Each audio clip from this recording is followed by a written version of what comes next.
శివాష్టోత్తర శతనామ స్తోత్రము అంటే 108 నామములతో కూడుకున్నటువంటి స్తోత్రం. మీరు ఒక విషయాన్ని కొంచెం జాగ్రత్తగా గమనించండి. ఒక వ్యక్తికి ఒక పేరు ఉండడమే మర్యాద.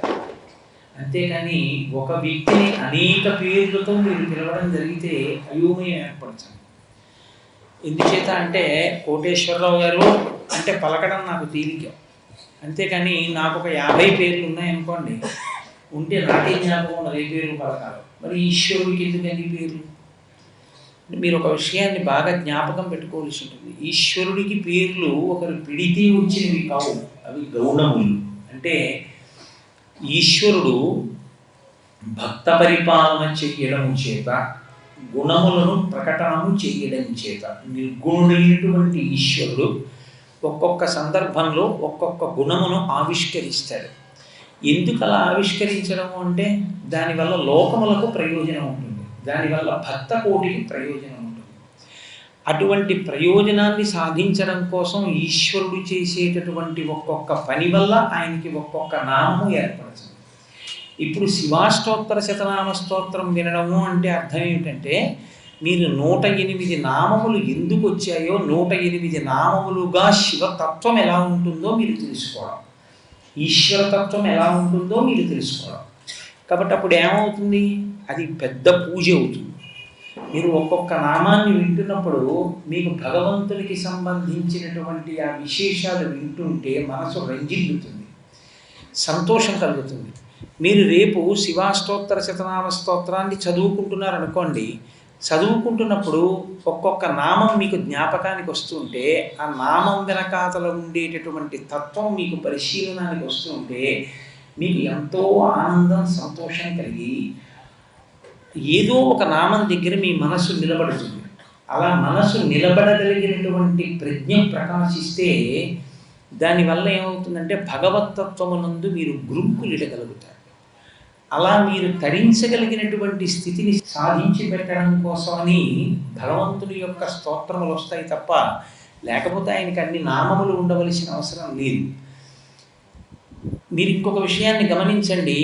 ఎప్పుడైనా భగవంతుడికి నామములు చెప్తే ఉంటే 108 నామములు ఉంటాయి, లేకపోతే 1000 నామములు ఉంటాయి.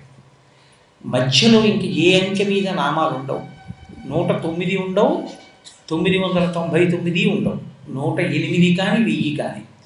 108కి తక్కువ చెప్తే ఏదో షోడశ నామాలని 16 నామాలు చెప్పడము, అటువంటి ప్రక్రియ ఒకచో ఉంటుంది. కానీ సాధారణంగా 108 తప్పితే 1000 అంతే. అలాగే ఉంటాయి. లక్ష్మీ అష్టోత్తరం, లక్ష్మీ సహస్రం. విష్ణు అష్టోత్తరం, విష్ణు సహస్రం.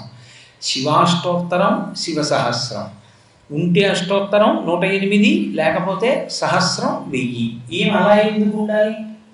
108కి మించి ఆయన ఎప్పుడు ఉపకారాలు చేసింది లేదా, గుణములు ప్రకటన చేసింది లేదా?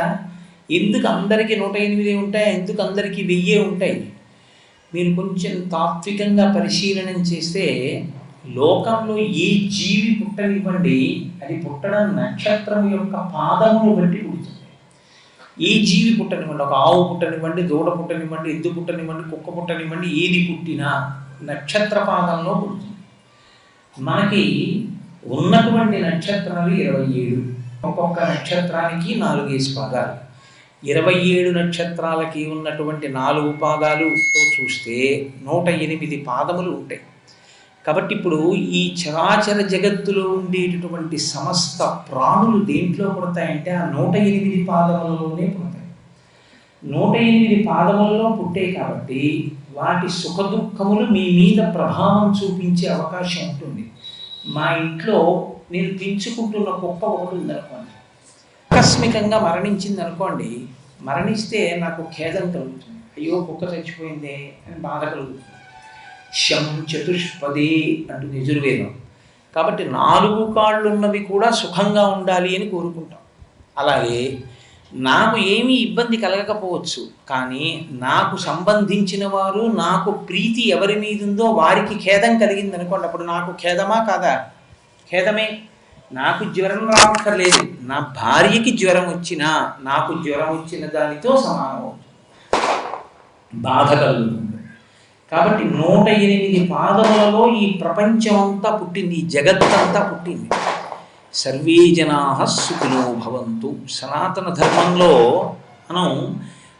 మనం నమ్మినటువంటి ఈశ్వర స్వరూపాన్ని ఆరాధించని వాళ్ళు సుఖంగా ఉండకూడదు అని కోరుకోరు. మొట్టమొదట అసలు సుఖంగా ఉండాలని ఎవరి గురించి కోరుకుంటారంటే, ఎవరు ఈశ్వరుడి వైపుకి అడుగు వెయ్యలేదో వాళ్ళు సుఖంగా ఉండాలని కోరుతారు. ఎందుకు అలా కోరుతారంటే, అయ్యో వాళ్ళు ఏది రక్షణ ఇస్తుందో దాన్ని వదులుకున్నారు కాబట్టి ఈశ్వర వాళ్ళు అమాయకత్వంతో ఉన్నారు కాబట్టి వారికి రక్షణ కృప చెయ్యి. కాబట్టి మినహాయింపు ఉండదు. నాతో ఉన్నవాళ్ళు, నా మిత్రులు, నా శత్రువులు, నేను ఎవరిని ఆరాధిస్తున్నానో దాన్ని ఆరాధిస్తున్న వాళ్ళు, ఆరాధించని వాళ్ళు, అలా మనం అడగం. మనం ఏం చెప్తామంటే 108 నక్షత్ర పాదములలో ఈ జగత్తంతా పుట్టింది కనుక ఈశ్వర నిన్ను 108 నామములతో పిలుస్తాను. 108 నామములతో నిన్ను పిలిస్తే 108 నక్షత్ర పాదములలో పుట్టిన ఈ జగత్తంతా ప్రశాంతంగా ఉండేటట్టు నువ్వు చూడు. లోకమంతా చల్లగా ఉంటే నా మనసు చల్లగా ఉంటుంది. అంతేకాని నేను చల్లగా ఉండడం, ఇంకోళ్ళు బాధపడుతూ ఉండడం, అది నా మనసు ఆనందించడానికి హేతువు కాదు. ఇది సనాతన ధర్మంలో పుట్టినటువంటి వ్యక్తి యొక్క విశాలమైన దృక్పథం. కాబట్టి అందరూ బాగుండాలి. అందరూ బాగుండాలంటే 108 నామాలతో ఈశ్వరుడిని పిలుస్తాం. 108 నామాలతో మనం ఈశ్వరుని యొక్క వైభవాన్ని అవగతం చేసుకునే ప్రయత్నం చేస్తున్నాము అంటే శృణ్వంతపః, ఆ వినడం చేత లోకమంతా చల్లబడుతుంది, లోకమంతా ప్రశాంతతని పొందుతుంది. మరి 1000 నామాలు ఎందుకు వచ్చాయి? తెలుగులో 1000 అంటాం, సంస్కృతంలో సహస్రము. సహస్రము అంటే అనంతము. అనంతము అంటే ఇన్ని అని నేను చెప్పడం కుదరదు. ఎన్ని చెప్పినా ఇంకా ఉంటాయి ఈశ్వరుని యొక్క శోభ, ఆయన యొక్క గుణములు.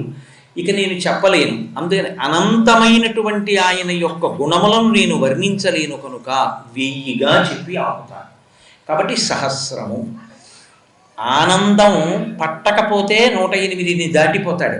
కానీ కనీసంలో కనీసం ఏదో ఒక ఈశ్వర స్వరూపాన్ని 108 పేర్లతో పిలుస్తాడు. 108తో పిలిచాడు అంటే లోకమంతా చల్లగా ఉండాలని కోరుకున్నాడు అని గుర్తు. లోకమంతా చల్లగా ఉండాలని కోరుకున్నంత విశాల హృదయంతో ఎవరు ఈశ్వరుణ్ణి ప్రస్తుతి చేశారో వాళ్ళ పట్ల ఈశ్వరుడు మరింత దయార్ద్ర హృదయుడై ఉంటాడు. కాబట్టి ఆయన మరింత చల్లనితనాన్ని కల్పిస్తాడు. అందుకని మనకి ఈశ్వర భక్తికి సంబంధించినటువంటి స్తోత్రములలో 108 నామములు కలిగినటువంటి స్తోత్రములు అత్యద్భుతమైనటువంటి స్థితిని పొంది ఉంటాయి. మనకి స్తోత్రంగా ఇవ్వడానికి ఒక కారణం ఉంటుంది. అవి విడతీసి మీరు పూజ చేశారనుకోండి, నామానికి ముందు ఓంకారమును పెడతాం, నామానికి చివర నమః పెడతాం. పెట్టి పూజ చేస్తే ఓం నమః. ఇప్పుడు కేవలం 108 నామాలని ఓం నమః పెట్టి మీకు అందించారనుకోండి, ధారణ చేయడం కష్టం అవుతుంది. ధారణ చేయడానికి ఇబ్బంది లేకుండా ఉండడం కోసం ఒక స్తోత్రంగా ఒక ఛందస్సులో రచన చేస్తారు. ఛందస్సులో రచన చేసి వస్తే ఏమవుతుంది అంటే మీకు దాన్ని ధారణ చేయడం తేలికవుతుంది, అంటే పట్టుకోవడం తేలిక.